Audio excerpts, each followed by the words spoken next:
नमस्कार, मैं हूं आपके साथ लोकेंद्र त्यागी। न्यूज स्टेट मध्य प्रदेश छत्तीसगढ़ के इस खास बुलेटिन में आपका स्वागत है। आधे घंटे के इस बुलेटिन में आपको सियासत और आपके सरोकार से जुड़ी हर बड़ी खबर दिखाएंगे। सबसे पहले बात निकाय चुनाव की करेंगे और बताएंगे कि कैसे कमलनाथ की गढ़ छिंदवाड़ा में कमल खिला। साथ ही खबर पूरे देश के लिए रोल मॉडल बन रहे इंदौर से जुड़ी भी दिखाएंगे। वहीं स्वच्छता रैंकिंग में लंबी छलांग लगाने जा रहे मध्य प्रदेश पर भी रिपोर्ट दिखाएंगे। बात छत्तीसगढ़ में मिशन 2023 और उसे लेकर कांग्रेस बीजेपी की तैयारी पर भी करेंगे। तो आइए शुरू करते हैं। खबर तो यह है,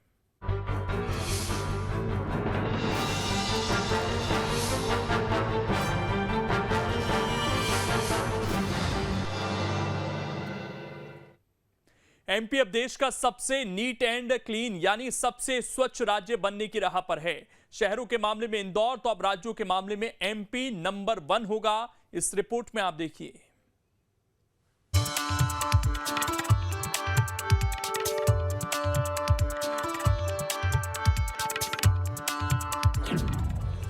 स्वच्छता में मध्य प्रदेश बनेगा नंबर 1। सरकार और जनता की कोशिशें लाएंगी रंग। जी हां, एक तरफ स्वच्छता रैंकिंग में इंदौर छक्का लगा रहा है तो दूसरी तरफ सबसे स्वच्छ राज्यों की रैंकिंग में मध्य प्रदेश भी अब की बार विजेता बनकर उभर रहा है। जानकारी के मुताबिक 1 अक्टूबर को टॉप 10 स्वच्छ राज्यों की घोषणा हो रही है। इस रेस में मध्य प्रदेश पहली बार नंबर 1 बनने जा रहा है। 2021 में सिटीजन फीडबैक में मध्य प्रदेश बहुत पीछे था। देश के सबसे स्वच्छ शहर इंदौर को भी 6000 अंक नहीं मिले थे। उज्जैन, भोपाल, ग्वालियर जैसे शहर तो 5000 अंक भी नहीं ला पाए थे।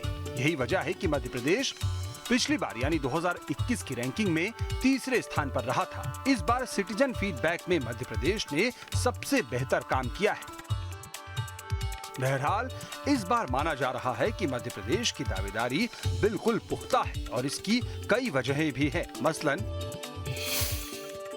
ऑन कॉल वैलिडेशन यानी साफ सफाई को लेकर लोगों से फीडबैक लिया गया है। इस फीडबैक में दोनों चरणों यानी अप्रैल, मई और जून, जुलाई 2022 में एमपी ने बाजी मारी है। घर से कचरा इकट्ठा करने और उसका डिस्पोजल करने में भी एमपी आगे रहा है। इस बार एमपी को सबसे ज्यादा अंक कचरा मुक्त शहर से मिले हैं। खुले में शौच मुक्त होने की दिशा में भी 90% निकायों को पूरे अंक मिले हैं। शौचालयों के जीआई टैग होने से मॉनिटरिंग में खामी नहीं रही और सर्वेक्षण में सटीक अंक मिले हैं। तो इस बार मध्य प्रदेश ने दूर की सोची ठोस प्लानिंग के साथ काम को आगे बढ़ाया और अब एक और बड़ी उपलब्धि की ओर मध्य प्रदेश अग्रसर है। शिवराज सिंह चौहान जी के नेतृत्व में लगातार इंदौर स्वच्छता के मामले में देश में अव्वल है और इस बार भी जो अनुमान है कि फिर से 6वीं बार इंदौर देश का सबसे स्वच्छ शहर बनेगा। ये हम सबके लिए प्रसन्नता की बात है। मैं प्रधानमंत्री जी को तो बहुत साधुवाद करूंगा। प्रधानमंत्री, मुख्यमंत्री जी को बधाई और इंदौर की जनता को भी बहुत बधाई कि वो फिर से 6वीं बार भी देश के सबसे स्वच्छ शहर में शुमार हो रहे हैं। देखिए, बड़ी उपलब्धि है हमारे सफाई कर्मचारियों की, सफाई कर्मियों की कि उन्होंने इतनी जी जान से मेहनत करके इस स्तर की ओर प्रदेश की सफाई को, स्वच्छता को लाके रखा। जबकि अगर आप देखें तो नगर निगम जो मध्य प्रदेश की बीजेपी की सरकार के अंडर आते हैं सारे, वहाँ तो इतना पैसा भी नहीं है कि वो सही समय के ऊपर तनख्वाहें दे सकें उनको। तनख्वाहें जिनकी डिलीट करी हों बीजेपी की सरकार ने, उसके बावजूद भी वो सफाई कर्मी पूरे प्रदेश को साफ करने में जी जान लगा रहे हैं, दिन रात मेहनत कर रहे हैं। तो उनका बहुत धन्यवाद। लेकिन सरकार को भी सोचना चाहिए कि जिन्होंने इतनी मेहनत करी हो उनको कम से कम तनख्वाहें समय के ऊपर दें और उनके ऊपर इतना अत्याचार नहीं करें जिससे कि वो परेशान हो। तो छत्तीसगढ़ और महाराष्ट्र जैसे राज्यों को पछाड़कर मध्य प्रदेश स्वच्छता का सरताज बन रहा है। मतलब अब स्वच्छता के मामले में जहां बतौर शहर इंदौर पूरे देश में रोल मॉडल होगा, तो वहीं राज्य के तौर पर मध्य प्रदेश का नाम स्वच्छता के मामले में सबसे अव्वल रहेगा। स्वच्छता को लेकर मध्य प्रदेश में जिस प्रकार से मुहिम छेड़ी गई, उसका अब असर देखने को मिल गया है। दरअसल छत्तीसगढ़ और महाराष्ट्र को पछाड़कर मध्य प्रदेश स्वच्छता के मामले में नंबर 1 की पोजीशन पर आ गया है। 1 अक्टूबर को मध्य प्रदेश को पुरस्कार भी मिलने वाला है। जाहिर सी बात है, सरकार, जनता और जो सफाई कर्मचारी हैं, उनकी कोशिशें कहीं ना कहीं रंग लाई हैं और यही वजह है कि अब मध्य प्रदेश को देश में स्वच्छता का नंबर 1 पुरस्कार मिल रहा है। वीडियो जर्नलिस्ट प्रदीप के साथ जितेंद्र शर्मा, न्यूज स्टेट, भोपाल। अब इसमें खबर तो यह है कि शनिवार को टॉप 10 स्वच्छ राज्यों की घोषणा हो रही है। इस रेस में मध्य प्रदेश पहली बार नंबर 1 बनने जा रहा है। 2021 में सिटीजन फीडबैक में मध्य प्रदेश बहुत पीछे था। देश के सबसे स्वच्छ शहर इंदौर को भी 6000 अंक नहीं मिले थे। उज्जैन, भोपाल, ग्वालियर जैसे शहर 5000 अंक भी नहीं ला पाए थे। यही वजह है कि मध्य प्रदेश पिछली बार नंबर 3 पर रहा था। इस बार सिटीजन फीडबैक में मध्य प्रदेश ने सबसे बेहतर काम किया। स्वच्छता के बाद अब ई व्हीकल के मामले में भी इंदौर पूरे मध्य प्रदेश में सबसे आगे निकल गया है। कैसे, इस रिपोर्ट में आप देखिए।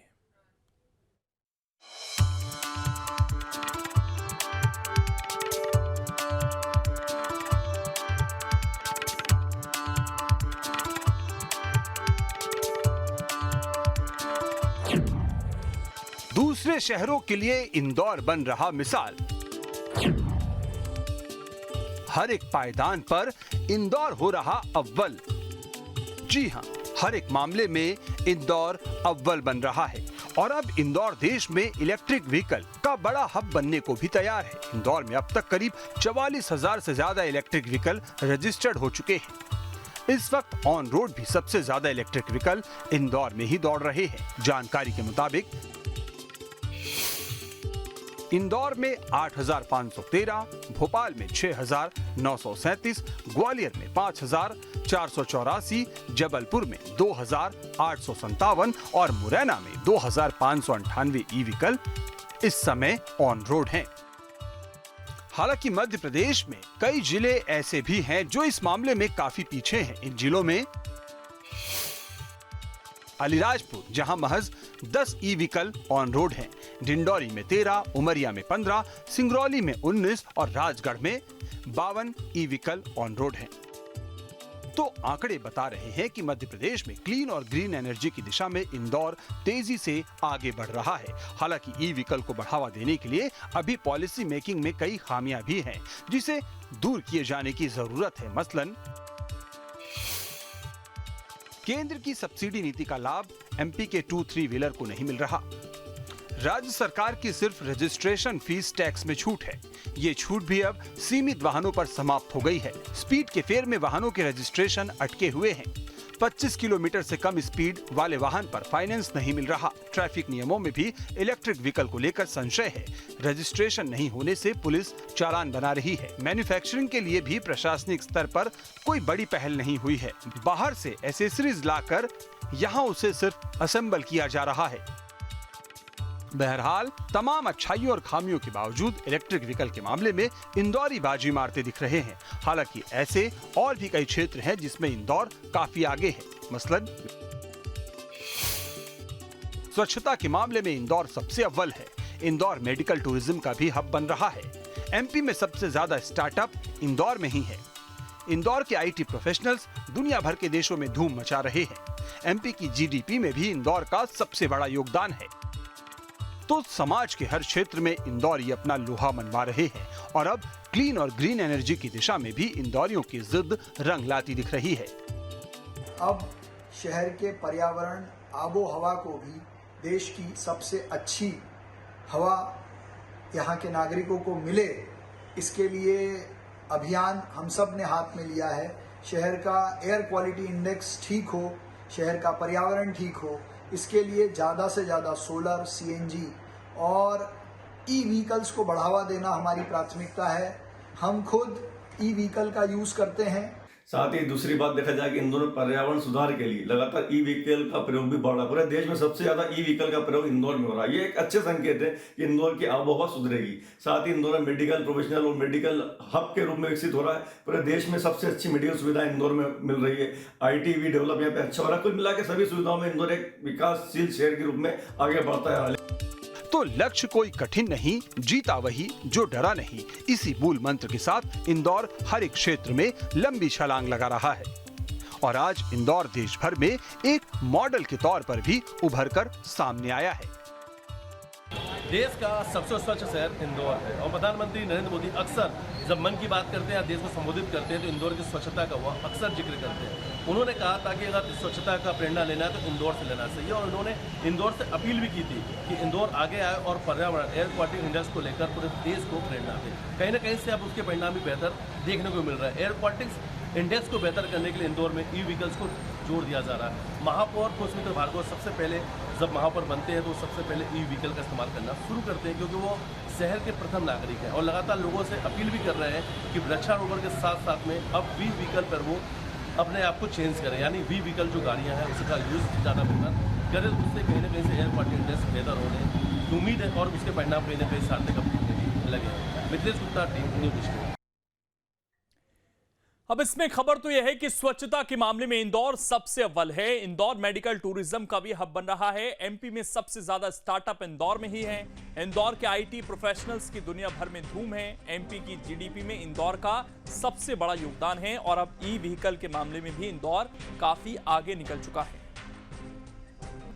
वहीं मध्य प्रदेश के 18 जिलों के 46 नगरीय निकायों में हुए चुनाव के रिजल्ट आ चुके हैं। नतीजों में बीजेपी को बड़ी जीत मिली है। शिवराज सरकार के 2 कद्दावर मंत्रियों के क्षेत्र में भी निकाय चुनाव हुए थे, जहां बीजेपी ने कांग्रेस का सुपड़ा साफ कर दिया। ये रिपोर्ट आप देखिए।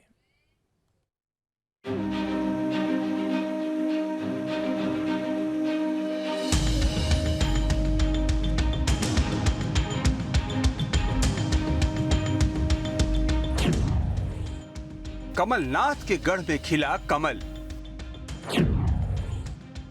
2023 से पहले छिंदवाड़ा में बढ़ी हलचल। जी हां, नगरीय निकाय चुनाव में कमलनाथ के गढ़ छिंदवाड़ा में बीजेपी ने आखिरकार सेंध लगा ही ली। दरअसल छिंदवाड़ा जिले के 6 निकाय चुनाव के नतीजों में 4 निकायों में बीजेपी ने बाजी मार ली है, जबकि कांग्रेस को सिर्फ 2 पर बहुमत मिला है। जानकारी के मुताबिक छिंदवाड़ा के सौंसर में बीजेपी को जीत मिली। ये सीट पिछली बार कांग्रेस के पास थी। पिछली बार यहां कांग्रेस का कब्जा था। दमुआ में बीजेपी जीती। पिछली बार यहां भी कांग्रेस काबिज थी। वहीं जुन्नारदेव नगर पालिका में भी बीजेपी को जीत मिली। ये सीट बीजेपी ने कांग्रेस से छीन ली। मोहगांव हवेली में भी बीजेपी ने बाजी मारते हुए कब्जा कर लिया। वहीं पांढुर्णा को बीजेपी से छीनते हुए कांग्रेस ने यहां कब्जा कर लिया, जबकि हरई भी बीजेपी के हाथ से निकलकर कांग्रेस के पास चली गई। छिंदवाड़ा में इस बार सीएम शिवराज की अपील को भी जनता ने नजरअंदाज नहीं किया। दरअसल यहां पांढुर्णा के दमुआ में मुख्यमंत्री शिवराज सिंह चौहान ने सभा में कहा था कि आपने सांसद नहीं दिया, विधायक नहीं दिया, एक पार्षद तो जिता दो। और नतीजा ये हुआ कि दमुआ नगर पालिका को कांग्रेस से छीनते हुए बीजेपी ने यहां अपना परचम लहरा दिया। बहरहाल दिग्गजों के इलाकों का रिपोर्ट कार्ड क्या रहा, इस पर भी नजर डालते हैं। पीडब्ल्यूडी मंत्री गोपाल भार्गव के गृहनगर गढ़ाकोटा में कमल खिला। गढ़ाकोटा नगर पालिका के सभी 23 वार्डों में बीजेपी को जीत मिली। मंत्री भूपेंद्र सिंह के गढ़ खुरई नगर पालिका की सभी 11 वार्ड में बीजेपी की जीत हुई। वन मंत्री विजय शाह के गढ़ हरसूद नगर परिषद में बीजेपी हार गई। हरसूद नगर परिषद में कांग्रेस 11 और बीजेपी महज 2 वार्डों में जीत पाई। इसी तरह केंद्रीय मंत्री फग्गन सिंह कुलस्ते के जिले मंडला में किसी को बहुमत नहीं मिला। मंडला नगर पालिका में बीजेपी के 10, कांग्रेस के 8 और 6 निर्दलीय पार्षद जीते। इन नगरीय निकायों के रिजल्ट्स को हम मिक्स परफॉर्मेंस दोनों पार्टीज की मान सकते हैं, भाजपा और कांग्रेस के लिए। 2023 के हिसाब से देखें तो ये इलेक्शंस दोनों राजनीतिक दलों के लिए बहुत महत्वपूर्ण थे, क्योंकि ये कहीं ना कहीं भले ही कम स्थानों पर थे लेकिन इससे पब्लिक का मूड समझने का मौका मिलेगा। बहरहाल इस पर कांग्रेस बीजेपी की क्या प्रतिक्रिया है, ये भी सुनिए। देखिए, नगरीय निकाय चुनाव जनता का आईना होता है। 1 साल बाद विधानसभा चुनाव होने हैं। 1 साल पहले जो परिणाम नगरीय निकाय के आ रहे हैं और जो बाई इलेक्शन हुआ है 46 नगरीय निकायों में, उसमें से अधिकांश जगहों पर भारतीय जनता पार्टी काबिज होने जा रही है। ये इस बात का सबूत है कि भारतीय जनता पार्टी के प्रति आज भी लोगों का रुझान है। गरीब सरवारा भरक आम जन का आज भी पूरा सपोर्ट भाजपा के साथ है।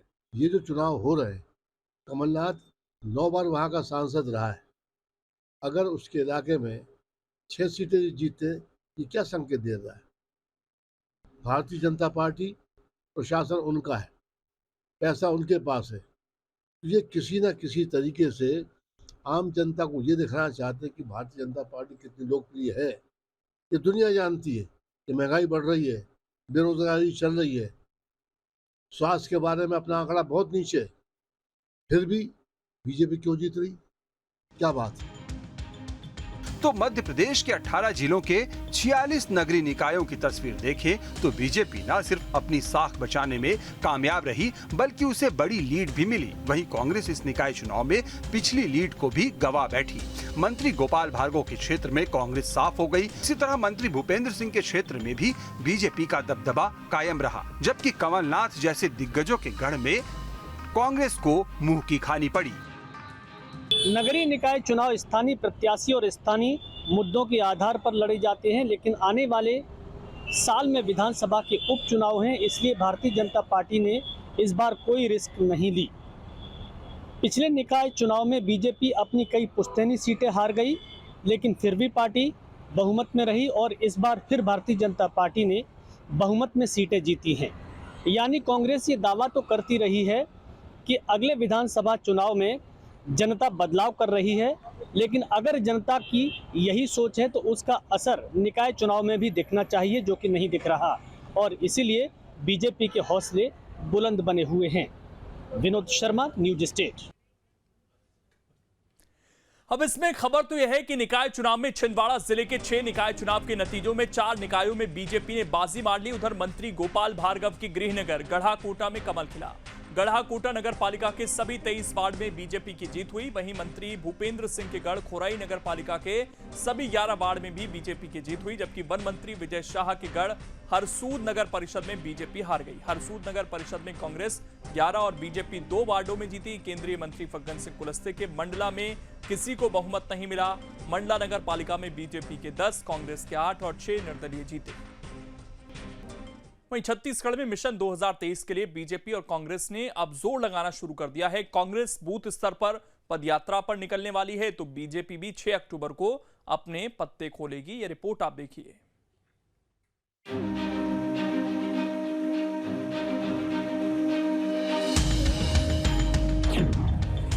छत्तीसगढ़ में बूथ तक जाएगी कांग्रेस। बीजेपी भी शुरू करेगी 2023 के लिए रेस।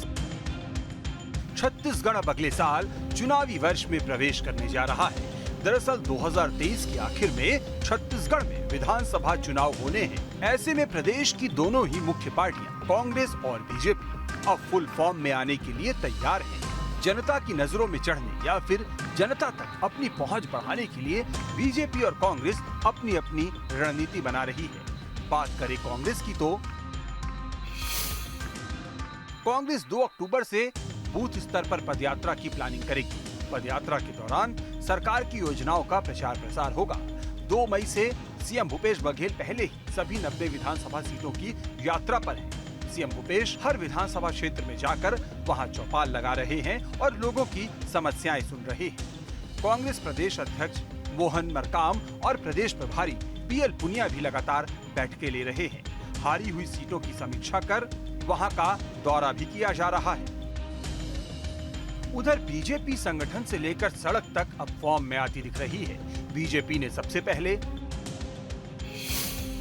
संगठन में ऊपर से लेकर नीचे तक सर्जरी की गई है। प्रदेश अध्यक्ष और नेता प्रतिपक्ष बदले। प्रभारी डी पुरंदेश्वरी को बदलकर ओम माथुर को जिम्मेदारी दी गई। प्रदेश कार्यकारिणी में बदलाव कर पुराने चेहरे बदले गए। नई नियुक्ति के जरिए जातिगत और क्षेत्रीय संतुलन पर जोर दिया गया। नेता प्रतिपक्ष और प्रदेश अध्यक्ष के पद पर ओबीसी चेहरे को मौका दिया गया। छत्तीसगढ़ बीजेपी युवा मोर्चा में आदिवासी चेहरा रवि भगत को बतौर अध्यक्ष लाया गया। पिछले 2 महीने में छत्तीसगढ़ बीजेपी 2 बड़े प्रदर्शन भी कर चुकी है। बीजेपी के राष्ट्रीय अध्यक्ष जेपी नड्डा भी छत्तीसगढ़ का दौरा कर चुके हैं। केंद्रीय मंत्रियों का लगातार छत्तीसगढ़ आने का सिलसिला जारी है। छत्तीसगढ़ की सभी 90 विधानसभाओं में गांधी जयंती के दिन 2 अक्टूबर से बूथ स्तर तक कांग्रेस की पदयात्रा शुरू होगी।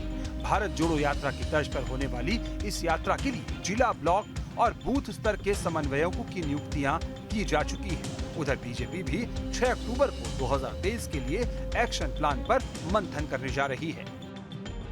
देखिए, संगठन का कार्यक्रम है। संगठन के माध्यम से हमारे विधायक भी शामिल होंगे, संगठन के पदाधिकारी भी शामिल होंगे, हमारे बूथ, सेक्टर, जोन, मंडल और जिलों के पदाधिकारी भी शामिल होंगे, हमारे वरिष्ठ नेता अलग अलग रूप में अलग अलग दिनों में शामिल होंगे। हम कोशिश कर रहे हैं कि हर बूथों में, हर घर तक हमारी बात, सरकार की बात पहुंचे, हम लोगों का प्रयास है। जिस प्रकार से आज कांग्रेस के हालात हैं, कांग्रेस के नेता, बड़े बड़े नेता पार्टी छोड़कर जा रहे हैं, तो कुल मिलाकर बीजेपी और कांग्रेस दोनों ही 2023 की जीत का ब्लूप्रिंट तैयार कर उसे जमीन में उतारने की तैयारी में जुट गई है। हालांकि चुनौतियां दोनों ही दलों के लिए हैं। कांग्रेस के लिए अपनी साख बचाना और बीजेपी के लिए 5 साल के वनवास को खत्म करने की बड़ी चुनौती रहने वाली है।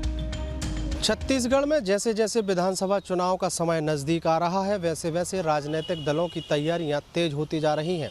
अब कांग्रेस पार्टी ने एक महत्वपूर्ण बैठक की है और तय किया है कि वो बूथ स्तर तक जाएंगी और जनता को जागरूक करने का काम करेंगी। इसके साथ सरकारी योजनाओं के माध्यम से भी बूथ स्तर तक जनता तक पहुंच बढ़ानी है।